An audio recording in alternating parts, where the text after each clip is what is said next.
Hello students, मेरा नाम doctor Jyoti Singh और आज मैं आपके साथ डिस्कस करूंगी topic what is a fuel.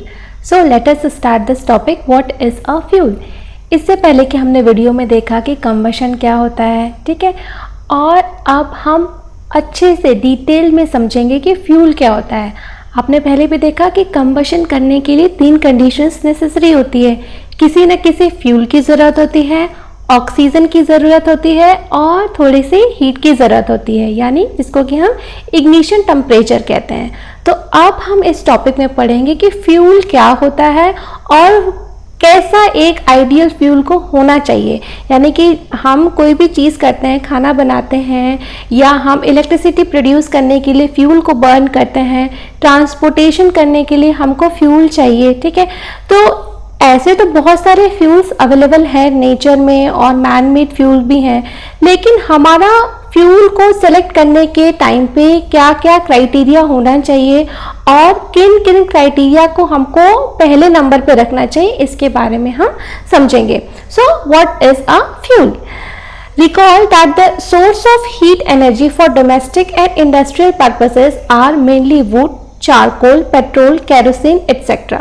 यानी कि हमने देखा इससे पहले के वीडियोस में और चैप्टर में कि जो main source of heat energy है या कोई भी काम करने के लिए जो फ्यूल है वो हमारे पास डोमेस्टिक और इंडस्ट्रियल यूजेस के लिए वो ज़्यादातर हम क्या यूज़ करते हैं, लकड़ी को जलाते हैं, चारकोल को जलाते हैं, पेट्रोल को यूज़ करते हैं, केरोसिन को यूज़ करते हैं। और आज के समय में सबसे ज़्यादा अमाउंट में क्या यूज़ हो रहा है वो है एलपीजी, यानी हम सबके घरों में एलपीजी सिलेंडर पे खाना बनता है और ट्रांसपोर्टेशन के लिए भी एलपीजी गैस यूज़ हो रही है और इसको हम और प्रमोट कर रहे हैं एज कम्पेयर टू कि डीजल और पेट्रोल और घरों में खाना बनाने के लिए केरोसिन के और चारकोल और वुड के कंपैरिजन में।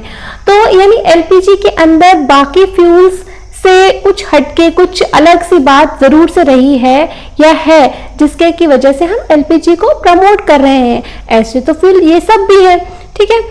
और substances that these substances are called fuels, तो वो सारी चीज़ें जिससे कि जलाने से या जिसके कि कंबशन से हमको हीट एनर्जी, लाइट एनर्जी या हमारा पर्पस फुलफिल होता है तो हम उसको कहते हैं फ्यूल है, ठीक है। A good fuel is one which is readily available. तो ये अब हम यहाँ पे फ्यूल की कुछ क्वालिटीज देखने जा रहे हैं कि अच्छा फ्यूल क्या होता है, ठीक है। और अच्छा फ्यूल की डेफिनेशन जो है वो सिचुएशन टू सिचुएशन भी वैरी करती है, ठीक है।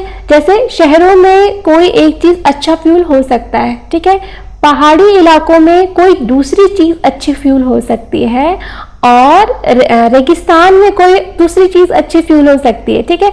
It also depends on the geography, your location, ठीक है। तो अच्छे फ्यूल की डेफिनेशन यहाँ पे बदल जाती है, फिर मतलब डेफिनेशन वही रहती है बट फ्यूल जो होता है वो बदल जाता है। तो a good fuel is one which is readily available. तो सबसे पहली कंडीशन यही है कि फ्यूल का आसानी से मिल जाना, ये जो है किसी भी अच्छे फ्यूल की सबसे बड़ी जो है वो बात होती है कि अच्छा फ्यूल तभी उसको हम कहेंगे कि जब उसकी अवेलेबिलिटी हो। अच्छा तो है लेकिन वो मिलता ही नहीं है तो फिर फायदा क्या है। हाँ, इट इज चीप, यानी सस्ता होना चाहिए। इस फ्यूल का सस्ता होना भी बहुत ज़रूरी है, तभी हम उसको यूज़ करेंगे। बहुत महंगा होगा तो हम कैसे यूज़ करेंगे। तो इसीलिए आपने देखा होगा कि in spite of availability of LPG cylinder gas, बहुत सारे लोग आज भी जो है शहरों में भी लकड़ी पे खाना बनाते हैं या कोयले पे खाना बनाते हैं, ठीक है। वो एलपीजी सिलेंडर अफोर्ड नहीं कर सकते हैं, तो चीप होना भी एक बहुत बड़ी नेसेसरी है अच्छे फ्यूल होने के लिए।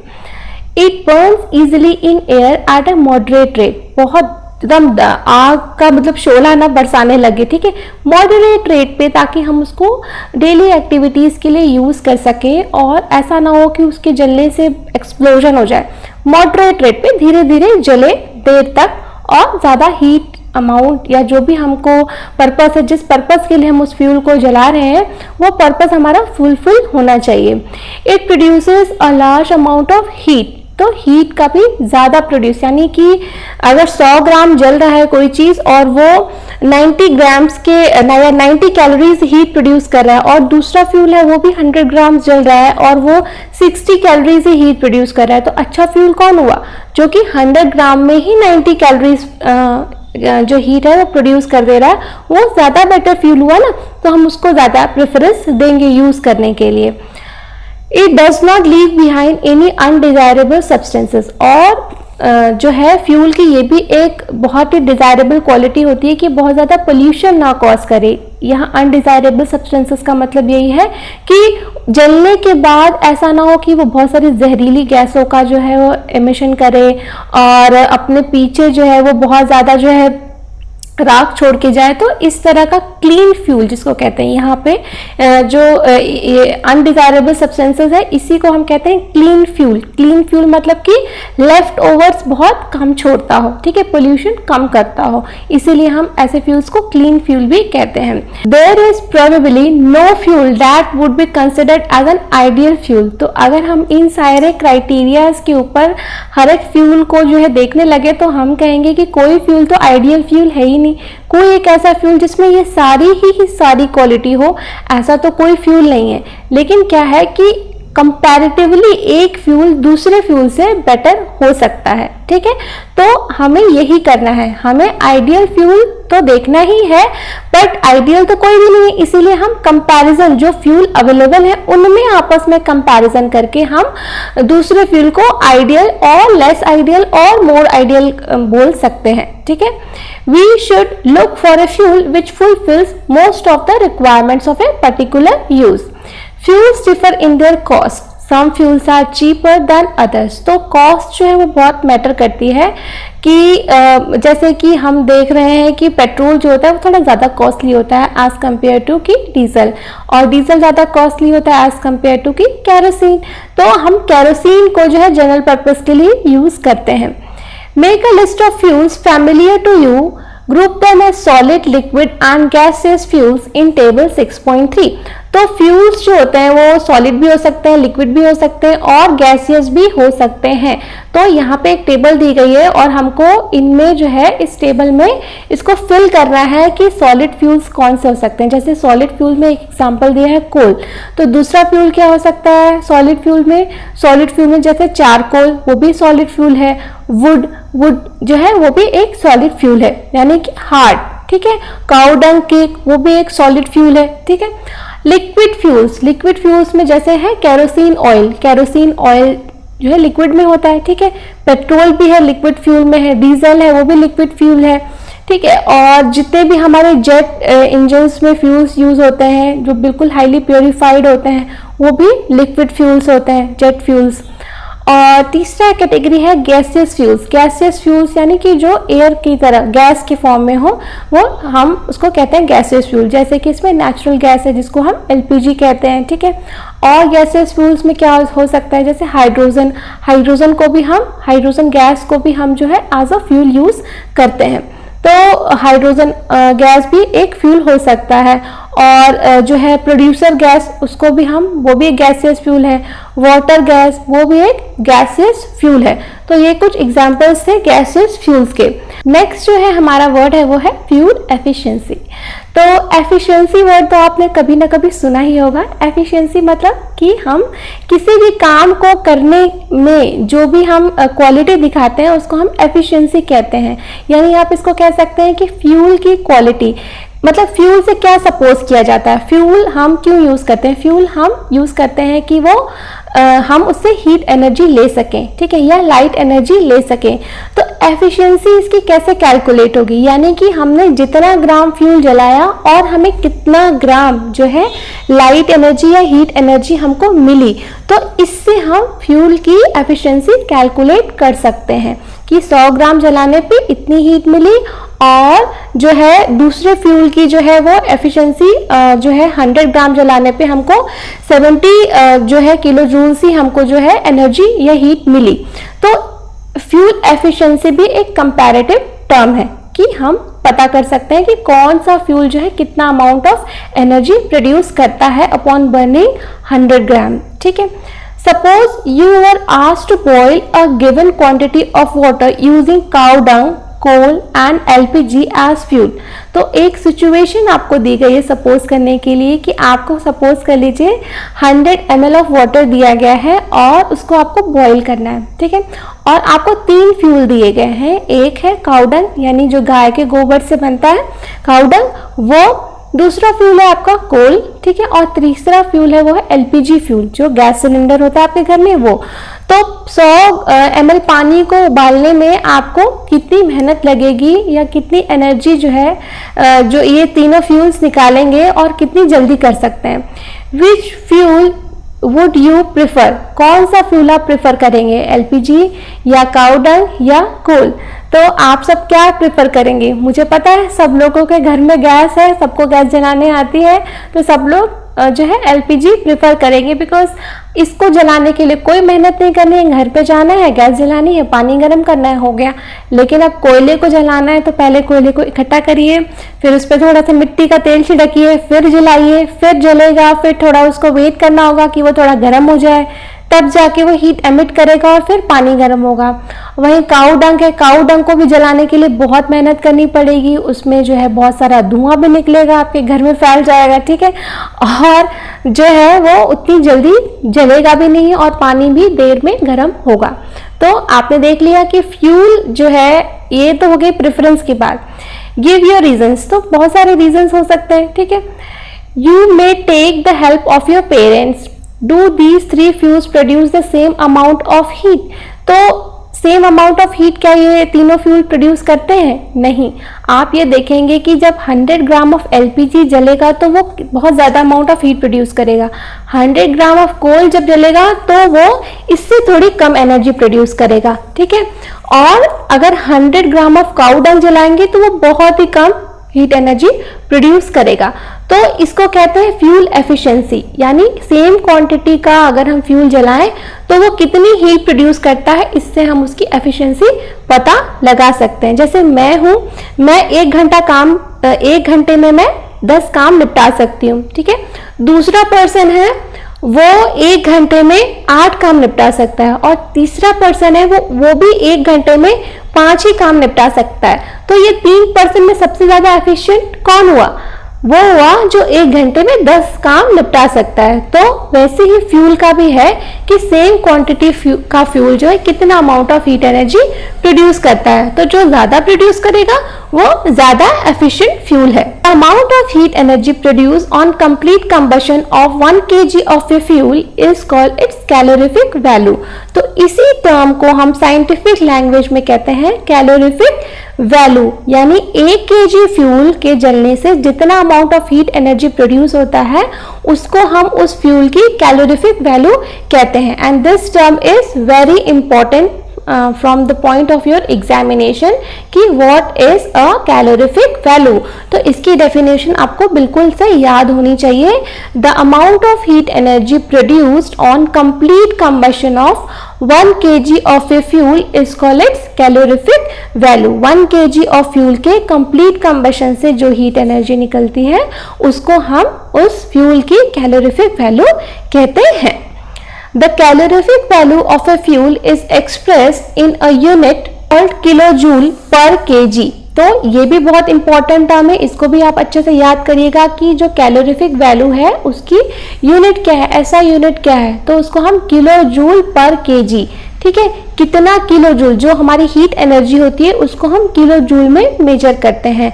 तो 1 kg फ्यूल के जलने से कितना किलो जूल हीट एनर्जी निकला, यानी कि किलो जूल पर केजी, केजी पर केजी, ठीक है, केजे पर केजी यानी किलो जूल पर केजी, ये हमारी एसआई यूनिट है कैलोरीफिक वैल्यू की। Calorific value of some fuels are given in table 6.4। तो 6.4 में कुछ जो है चीजें हैं जिनकी की कैलोरीफिक वैल्यू दी गई है, जैसे कि काउडंग केक। काउडंग केक का जो है कैलोरीफिक वैल्यू यानी 1 kg काउडंग को केक को जलाने से हम इनको कितनी किलो जूल एनर्जी प्रोड्यूस होती है, 6000 से 8000 के बीच में। वहीं वुड को जलाने से हमें 17,000 से 22,000 जो है एनर्जी प्रोड्यूस होती है। कोल को जलाने से 25,000 टू 33,000, पेट्रोल को 45, केरोसिन भी 45, डीजल भी 45, मीथेन 50। देख लीजिए मीथेन कितना दे रहा है, CNG गैस, ठीक है, कंप्रेस्ड नेचुरल गैस जो कि आप व्हीकल्स में यूज करते हैं, वो 50। और LPG आप देख लीजिए, LPG जो हम घरों में गैस सिलेंडर यूज करते हैं, वो हम उसकी कैलोरीफिक वैल्यू क्या है 55,000, यानी 1 kg आपका LPG गैस सिलेंडर जलेगा तो 55,000। वही काऊ डंग का कितना है 6,000। तो ये कितना अंतर है। तो बायोगैस यानी जो कि पौधों के सड़ने गलने से जो गैस बनती है उसको हम बायोगैस कहते हैं। इसमें बेसिकली मीथेन रहता है। तो ये भी 35,000 से 40,000 के बीच में दे रही है। और वहीं हाइड्रोजन गैस की कैलोरीफिक वैल्यू देखिए कितनी ज़्यादा है, 1,50,000। तो हाइड्रोजन गैस की कैलोरीफिक वैल्यू बहुत ज़्यादा है। इसीलिए आज के समय में बहुत सारे रिसर्च चल रही है कि हम हाइड्रोजन गैस से अपने जो व्हीकल्स हैं, जो बसें हैं, ट्रांसपोर्टेशन में इसको यूज़ करें। बट ऐसा हो नहीं पा रहा है क्योंकि हाइड्रोजन गैस की डिसएडवांटेज ये है कि बहुत जल्दी ये आग पकड़ती है, तो आग लगने का खतरा है। तो अभी इसको बहुत सारे ऐसे तरह के स्टोरेज के ऊपर रिसर्च चल रही है और बहुत सारे रिसर्च चल रही है कि हम कैसे इसको यूज़ कर सकें, बिकॉज ये बहुत ही क्लीन फ्यूल है हाइड्रोजन गैस। हाइड्रोजन बिल्कुल भी पॉल्यूशन नहीं करती है और इसकी कैलोरीफिक वैल्यू भी आप देख रहे हैं कितनी ज़्यादा है। ठीक है, अब हम देखते हैं burning of fuels lead to harmful products. तो हमने फ्यूल्स तो जलाया, लेकिन फ्यूल के जलने से बहुत सारे हार्मफुल प्रोडक्ट्स भी जनरेट हो सकते हैं, जैसे कि the increasing fuel consumption has harmful effects on the environment. जैसे जैसे हम पेट्रोल, डीजल या बहुत सारे फ्यूल्स को जलाते हैं तो उसमें बहुत सारा धुआं भी निकलता है, गैसेस का इमिशन होता है, और ये गैसेस बहुत बहुत पॉइजनस भी होती हैं, हार्मफुल भी होती हैं एनवायरनमेंट के लिए। तो इसके बारे में हम इस टॉपिक में डिटेल में पढ़ेंगे। तो carbon fuels like wood, coal, petroleum release unburnt carbon. तो क्योंकि ये कोई भी फ्यूल जब जलता है तो वो 100% नहीं जलता है, ठीक है, 100% एफिशिएंसी के साथ कोई भी फ्यूल नहीं जल सकता है। ठीक है, तो फ्यूल जैसे कि वुड जब जलता है, लकड़ी जलती है, पेट्रोलियम जलता है, तो ये बहुत सारे अनबर्न कार्बन भी प्रोड्यूस करते हैं, बहुत छोटे छोटे फॉर्म में रहते हैं। तो वो एक इन्वायरमेंटल पोल्यूशन का कॉज है। ठीक है, तो for centuries wood was use as domestic and industrial fuel. तो बहुत पुराने समय से, हजारों सालों तक, जब पेट्रोल, डीजल और LPG की खोज नहीं हुई थी, तो हजारों लाखों साल तक वुड जो ही है वो ही एक प्राइमरी सोर्स ऑफ फ्यूल था। ठीक है, but now it has been replaced by coal and other fuels like LPG। लेकिन आज के समय में ये रिप्लेस हो गया है कोल से, LPG से। In many rural parts of our country people still use would as a fuel because of its easy availability and low cost। ठीक है, अभी भी बहुत सारे हमारे गाँव में आपने भी देखा होगा कि वुड को ही as a main source of fuel use करते हैं। ठीक है, क्योंकि ये इजीली अवेलेबल रहता है गाँव में। ठीक है, और चीप भी रहता है, सस्ता रहता है, फ्री ऑफ कॉस्ट रहता है बेसिकली। ठीक है, however burning of wood gives a lot of smoke which is very harmful for human beings। लेकिन लकड़ी के जलाने से बहुत सारा स्मोक निकलता है, धुआं निकलता है। बेसिकली उसमें कार्बन डाइऑक्साइड रहता है, कार्बन मोनोऑक्साइड रहता है, जो कि लॉन्ग टर्म में ह्यूमन के हेल्थ के लिए बहुत ही डेंजरस होता है, खतरनाक होता है। ठीक है, इट कॉजेज रिस्पिरेटरी प्रॉब्लम्स। तो रिस्पिरेटरी डिजीजेस हो सकती हैं। ठीक है, आंतों में जो है कार्बन जम सकता है। ठीक है, ये सिगरेट के जैसे पीने के जैसी वाली सिचुएशन ही है। ठीक है, it causes respiratory problems. Also trees provide us with useful substances which are lost when wood is used as fuel। और इसके अलावा पेड़ों के कटने की वजह से हमें बहुत सारे अदरवाइज भी नुकसान हो रहा है, क्योंकि अगर पेड़ जिंदा रहते तो हमें शुद्ध हवा देते, फल देते। ठीक है, और अगर हम उसको एक ही टाइम में काट करके फ्यूल की तरह यूज करेंगे तो वो तो नुकसान ही कर रहे हैं, बहुत ज्यादा फायदा दे नहीं रहे हैं। ठीक है, moreover cutting of trees lead to deforestation which is quite harmful to the environment as you learn in class 7। तो पेड़ों के काटने से डिफॉरेस्टेशन भी हो रहा है, जिससे कि हमारे को ग्लोबल वार्मिंग जैसे सिचुएशंस का सामना करना पड़ रहा है। ओवर हीटिंग, जो टेम्परेचर हम देख रहे हैं कि आज के समय में बहुत ज़्यादा टेम्परेचर हो जा रहा है गर्मियों के दिनों में, या फिर वेदर का जो है अनसर्टन हो जाना, वेदर जो है डिस्टर्ब हो गया, तो डिफॉरेस्टेशन से बहुत सारी समस्याएं होती हैं। ठीक है, अनप्रिडिक्टेबल रेन होती है, मिट्टी का कटाव होता है, तो बहुत सारी अदरवाइज हमारे पास प्रॉब्लम्स भी आ रही हैं डिफॉरेस्टेशन की वजह से। तो ये जो सारी समस्याओं, सारा कुछ एनालिसिस करने के बाद हम क्या देख रहे हैं कि वुड इजीली अवेलेबल तो है, चीप तो है, लेकिन इसका लॉन्ग टर्म में इन्वायरमेंट और ह्यूमन बीइंग के ऊपर बहुत ही नेगेटिव इफेक्ट है। ठीक है, तो वुड के जलाने से बहुत सारे जो है अनबर्न्ड कार्बन जो है वो रहता है एनवायरनमेंट पे।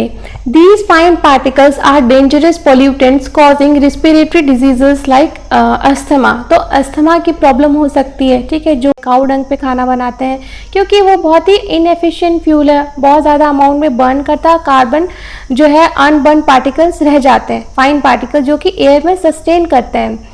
Secondly, incomplete combustion of these fuels gives carbon monoxide gas। तो अनबर्न क्योंकि पूरी तरीके से जलते नहीं है, तो कार्बन मोनोऑक्साइड गैस भी जो है वो इनके जलने से प्रोड्यूस होती है, जो कि एक बहुत ही टॉक्सिक गैस है। ठीक है, it is a very poisonous gas. आपने कई बार न्यूज़ में सुना होगा कि बहुत सारे लोग पूरी तरीके से रूम बंद करके सो गए और जो है अपने कमरे में कोई अंगीठी जला रखी थी सर्दियों के दिनों में खासकर। तो सर्दी के दिन में अगर आप पूरा रूम बंद कर देंगे और आपके घर में कोई भी चीज़ जल रही होगी, या हीटर ही क्यों ना जल रहा हो, ठीक है, अंगीठी नहीं, हीटर ही क्यों ना जल रहा हो, क्योंकि अगर हम ऑक्सीजन लेते हैं और कार्बन मोनोऑक्साइड छोड़ते हैं और हमने हीटर जला रखा है, तो हीटर की गर्मी की वजह से हमारा जो भी कार्बन डाइऑक्साइड हम छोड़ रहे हैं वो धीरे धीरे कार्बन मोनोऑक्साइड में कन्वर्ट होता जाएगा, और हम सांस लेते हैं तो हम सारी ऑक्सीजन जो है कंज्यूम करते जा रहे हैं रूम की, और रूम चारों तरफ से सील पैक क्लोज्ड है, तो रूम में कार्बन मोनोऑक्साइड की मात्रा बढ़ती जाएगी, और जो कि बहुत ही पॉइजनस गैस है, और हम बेहोश हो जाएंगे और मर भी जाएंगे। और कार्बन मोनोऑक्साइड का इफेक्ट जो होता है वो इरिवर्सिबल होता है, उसको रिवर्स नहीं किया जा सकता है। ठीक है, ऐसा पॉइजन हमारी बॉडी में वो बना देता है, तो वो इमीडिएटली डेथ का कॉज होता है। इसीलिए हम कहते हैं कि रूम को कभी भी सील पैक करके नहीं सोना चाहिए, या हीटर जला करके आपको सर्दियों के दिनों में कभी भी रूम के अंदर नहीं सोना चाहिए। बेसिकली बात सबसे पहले तो यही है कि फुल नाइट हीटर जला के नहीं सोना चाहिए, और अगर आप हीटर जलाते भी हैं तो थोड़ा सा कोई खिड़की या कोई दरवाज़ा थोड़ा सा आपको ज़रूर खोल के ही सोना चाहिए। ठीक है, so it is a very poisonous gas. It is dangerous to burn coal in a closed room. The carbon monoxide gas produced can kill persons sleeping in that room. देखा आपने, तो वो पर्सन्स को मार भी सकता है। ये कार्बन मोनोऑक्साइड गैस बहुत ही पॉइजनस गैस है। अब बूझो क्या पूछ रहा है, oh so that is why we are advised never to sleep in a room with burning or smouldering coal fire in it. ठीक है, बर्निंग हो या उसमें आग सुलगती हुई हो, ठीक है, तो भी हमें कोयला या कोई भी चीज़ जला करके घर में नहीं सोना चाहिए उस रूम में। ठीक है, नहीं तो कार्बन मोनोऑक्साइड गैस बनेगी, जो कि टॉक्सिक गैस है। ठीक है, आप सोते सोते ही मर जाएंगे, पता नहीं चलेगा किसी को। ठीक है, अब थर्ड पॉइंट हम देखते हैं कि combustion of most fuels releases carbon dioxide in the environment. Increased concentration of carbon dioxide in the air is believed to cause global warming। तो जो कार्बन डाइऑक्साइड गैस है उसके अंदर एक प्रॉपर्टी होती है कि वो हीट को अब्जॉर्ब करती है। मतलब जैसे क्या करते हैं, जैसे कि वो एक ग्रीन हाउस इफेक्ट देती है। जो कार्बन डाइऑक्साइड है और मीथेन है, इसको हम ग्रीन हाउस गैस भी कहते हैं। क्या होता है, जैसे कि आप एक कांच का जार ले लेंगे, या आप घर में ही देखिए, आपके घरों में कांच की खिड़की होगी, ठीक है, तो कांच के अंदर जैसे हीट आ तो जाती है, लेकिन उसके अंदर से हीट बाहर नहीं जा पाती है। तो कार्बन डाइऑक्साइड गैस क्या करता है, वो पृथ्वी के चारों तरफ एक ग्लास का इफेक्ट देता है। ठीक है, तो कार्बन डाइऑक्साइड अगर हमारे इन्वायरमेंट में खूब सारी है, तो सन की हीट जो है वो अंदर तो आएगी, लेकिन हीट जो है वो बाहर नहीं जा पाएगी, वो ट्रैप हो जाएगी। ठीक है, इसीलिए हम कहते हैं कि ये ग्रीन हाउस इफेक्ट देता है, ये ग्रीन हाउस गैसेज हैं, और इसी वजह से ग्लोबल वार्मिंग भी बढ़ रही है, क्योंकि कार्बन डाइऑक्साइड गैस जितनी ज़्यादा रहेगी उतना ज़्यादा अमाउंट ऑफ हीट जो है अर्थ के इन्वायरमेंट में ट्रैप होती जाएगी। ठीक है, इसीलिए हम कह रहे हैं कि कार्बन डाइऑक्साइड जितनी ज़्यादा प्रोड्यूस होगी उतना ज़्यादा ग्लोबल वार्मिंग भी होगी।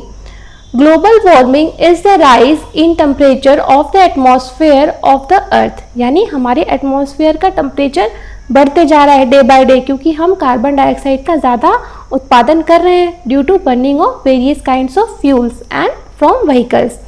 This results among other things in the melting of polar glaciers. आपने सुना होगा न्यूज़ में कि जो पोलर ग्लेशियर्स हैं वो भी मेल्ट कर रहे हैं। पहले की फोटोग्राफ, जो सैटेलाइट की फोटोग्राफ्स हैं आज से 20 साल 30 साल पहले की, वहाँ पर दिखाते हैं कि वहाँ ज़्यादा बर्फ़ थी। और आज की जो करंट लेटेस्ट फोटोग्राफ्स हैं वो दिखाते हैं कि ग्लेशियर्स जो है यहाँ से मेल्ट कर गए, यहाँ से मेल्ट कर गए हैं, वहाँ का जो है वातावरण बिल्कुल चेंज होते जा रहा है, which leads to a rise in the sea level. और ग्लेशियर्स पिघल रहे हैं और जिसकी वजह से समंदर, अल्टीमेटली तो सारा पानी समंदर में ही जाता है, ग्लेशियर्स का भी पिघल के, नदियों का भी सारा पानी जो है ग्लेशियर्स का सब कुछ समंदर में मिलता है। तो अगर ग्लेशियर्स पिघल रहे हैं तो उनका पानी समंदर में जा रहा है, तो समंदर का लेवल बढ़ रहा है, यानी कि जो हमारा लैंड एरिया है वो समंदर में डूब रहा है। ठीक है, so that would causing flood in the coastal areas. low-lying coastal areas may even be permanently submerged under water, यानी जो समंदर के पास के इलाके हैं, क्योंकि सी का लेवल ऊपर हो रहा है तो सी जो है समुद्र के किनारे के जो क्षेत्र हैं वो उसमें धीरे धीरे डूब रहे हैं। ये भी नोटिस में आया है बहुत सारी जगहों में, हम सैटेलाइट पिक्चर्स से कंपैरिजन कर रहे हैं तो हमें ये देखने को मिल रहा है। ठीक है, फोर्थ पॉइंट ये है कि burning of coal and diesel release sulphur dioxide gas. तो this is very important point कि कोल और डीजल यानी जितने भी पेट्रोलियम प्रोडक्ट्स हैं उनके जलाने से क्या होता है, सल्फर डाइऑक्साइड गैस जो है SO2 रिलीज होती है, यानी sulphur dioxide. It is an extremely suffocating and corrosive gas. ये बहुत ही सफोकेटिंग और कोरोसिव गैस है। ठीक है, कोरोसिव मतलब कि बहुत रिएक्टिव गैस है। ठीक है, Moreover, petrol engine gives off gaseous oxides of nitrogen। और पेट्रोल इंजन जो पेट्रोल जलाते हैं हम, ठीक है, ये तो डीजल की बात हो गई और कोल की बात हो गई। पेट्रोल से क्या निकलता है, NO2 यानी नाइट्रोजन डाइऑक्साइड। ठीक है, oxides of sulphur and nitrogen dissolve in rain water and forms acid. ठीक है, तो नाइट्रोजन डाइऑक्साइड और सल्फर डाइऑक्साइड, ठीक है, NO, NO2, SO, SO2, ये 4 तरह की गैसेस पेट्रोल, डीजल और कोल के जलने से निकलती हैं। तो ये गैसेस जब एनवायरनमेंट में आ जाती हैं और फिर बारिश होती है तो बारिश के पानी से ये गैसेस रिएक्ट करती हैं, क्योंकि ये बहुत ही करोसिव, बहुत जल्दी रिएक्ट करती हैं पानी से। तो पानी से जब ये रिएक्ट करती हैं तो ये sulphurous acid, sulphuric acid, nitric acid, ये इस तरह की एसिड्स बनाती हैं और ये एसिड्स बहुत ही स्ट्रॉन्ग एसिड्स में है। सबसे ज़्यादा स्ट्रॉन्ग एसिड्स इनको माना जाता है, नाइट्रिक एसिड और सल्फ्यूरिक एसिड और सल्फ्यूरस एसिड को। Such rain is called acid rain. इस तरह की बारिश को कहते हैं हम एसिड रेन, यानी कि बहुत ज़्यादा पोल्यूशन जिस एरिया में होगा वहाँ पे अगर कभी बारिश होगी या पहली बारिश होगी तो मोस्ट प्रॉब्ली है कि वो रेन जो है वो एसिड रेन है। ठीक है, it is very harmful for crops, buildings and soil. और ये इस तरह की एसिड रेन, क्योंकि एसिड गिरेगा आसमान से तो जो क्रॉप्स होंगी उसकी मिट्टी का pH बदल जाएगा। ठीक है, तो वो सॉइल को इनफर्टाइल कर देगा, pH बदल जाएगा, तो न्यूट्रिएंट्स जो भी रहेंगे वो प्लांट्स के लिए अनअवेलेबल हो जाएंगी। इसलिए जो है सॉइल का pH भी बहुत इंपॉर्टेंट फैक्टर है। ठीक है, और बिल्डिंग्स, जैसे कि आपने सुना होगा ताजमहल के अगल बगल जितनी इंडस्ट्रीज थी उसको कोर्ट के थ्रू जो है उन इंडस्ट्रीज़ को दूसरी जगह पे शिफ्ट कर दिया गया। क्यों? क्योंकि इंडस्ट्रीज़ में कोल जलता था, ठीक है, डीजल जलता था, तो उससे जो है SO2 गैस निकलती थी और SO2 से फिर से वही सल्फ्यूरस एसिड और सल्फ्यूरिक एसिड बनते थे। और जहाँ ताजमहल है वो एक मार्बल का बना हुआ है मोनूमेंट, तो उस पर जब ये एसिड रेन गिरती थी तो ताजमहल के मार्बल जो है वो गलने लग गए थे, उसमें गड्ढे पड़ने लग गए थे। तो जब ये नोटिस में आया तो इस वजह से वहाँ की इंडस्ट्रीज को दूसरी जगह पे हमने शिफ्ट कर दिया। ठीक है, you have already learn about it in class 7. The use of diesel and petrol as fuels in automobiles is being replaced by CNG, compressed natural gas. तो आजकल आपने देखा होगा कि बहुत सारी गाड़ियाँ जो है CNG से चलती हैं, खासकर पब्लिक ट्रांसपोर्ट हम जो है पूरा CNG से चलाने की कोशिश कर रहे हैं। ठीक है, so because CNG produces the harmful products in very small amounts, CNG बहुत ही कम अमाउंट में जो है वो इस तरह की harmful products निकालती है, उसका अमाउंट बहुत कम है। CNG is a cleaner fuel, इसीलिए हम CNG को क्लीन फ्यूल कहते हैं, क्योंकि वो इस तरह के हार्मफुल प्रोडक्ट्स बहुत ही कम अमाउंट में निकालती है। सो होप करती हूँ कि आपको ये टॉपिक अच्छे से समझ में आया होगा and still if you have any doubts then you can write in the comment section, I will surely reply. Thank you.